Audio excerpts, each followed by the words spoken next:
Hello, welcome back to channel. আমি প্রিয়াঙ্কা দাস নতুন একটা রেসিপি নিয়ে হাজির হলাম। আজকে রান্না করব ঢেঁড়স।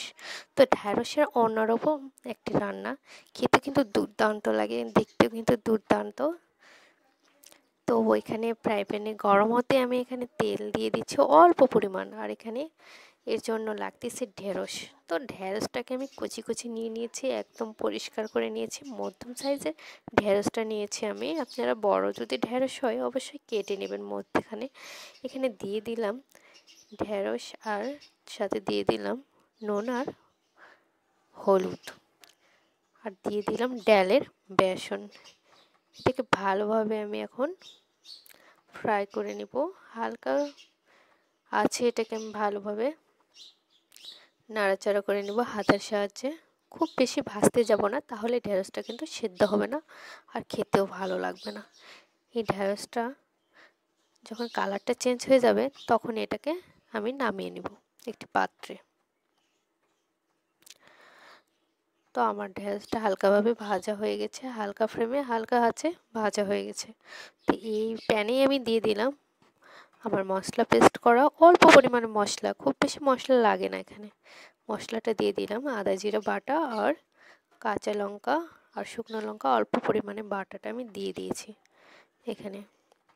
দিয়ে ভালোভাবে মশলাটাকে একটু কষিয়ে নেব। তারপর সামান্য পরিমাণ জল দিয়ে দিব, যাতে মশলাটা লেগে না পুড়ে না যায়। এটা অল্প ফ্লেমে অল্প আছে রান্না করতে হবে। এটা মশলাটাকে কষিয়ে নিব, ভালোভাবে একটু ফুটতে দিব। গ্রেভিটা ভালোভাবে যখন ফুটে উঠবে একটু করে নাড়াচাড়া করে নিব হাতা দিয়ে।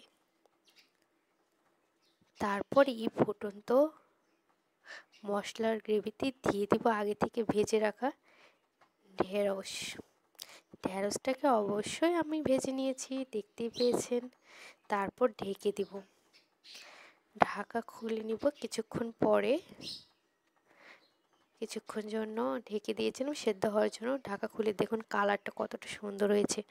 মশলা কালার আর ঢেঁড়স যে ভেজে নিয়েছিলাম বেসন হলুদ আর নুন দিয়ে, সেটার গ্রেভিটা ছড়িয়ে পড়েছে।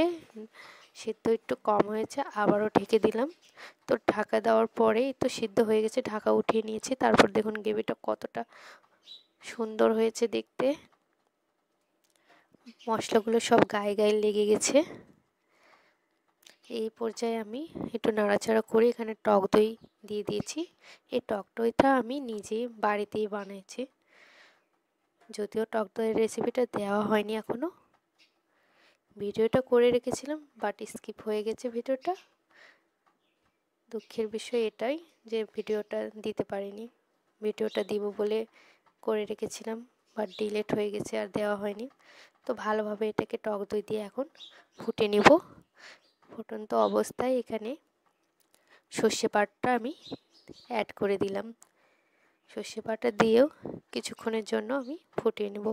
খুব বেশি ফোটাতে যাব না সর্ষে বাটাটা, এই জন্য আমি লাস্টে দিলাম, যে এটা সর্ষে দিয়ে বেশিক্ষণ ফোটাতে হয় না। যদিও আমি সর্ষেটাকে লবণ দিয়ে বেটে নিয়েছি। এই তো ফুটন্ত হয়ে গেছে আর গ্রেভিটাও ঘন হয়ে এসেছে। এই পর্যায়ে আমি একটু অল্প পরিমাণ চিনি দিয়ে দিলাম। আপনারা যদি চিনি না দিতে চান তো না দিবেন, তবে চিনিটা দিলে বেশি স্বাদ লাগে। জাস্ট সামান্য একটু একটু নেড়ে চেড়ে নিলাম। তারপর এটা ঘন হয়ে এসেছে, এই তো পরিবেশনের জন্য নামিয়ে নিয়েছি। কতটা সুন্দর লাগতেছে দেখুন, কালারটাও কিন্তু সুন্দর হয়েছে। খেতেও কিন্তু গরম ভাতের সাথে দারুণ লাগে। খুবই অল্প মশলায় দারুণ একটা খাবার, গরম ভাতের সাথে কিন্তু দারুণ লাগে। প্রথম পাতে এরকম খাবার হলে কিন্তু দারুণ লাগে। আপনাদের যদি রান্নাটা ভালো লাগলে অবশ্যই ট্রাই করেন।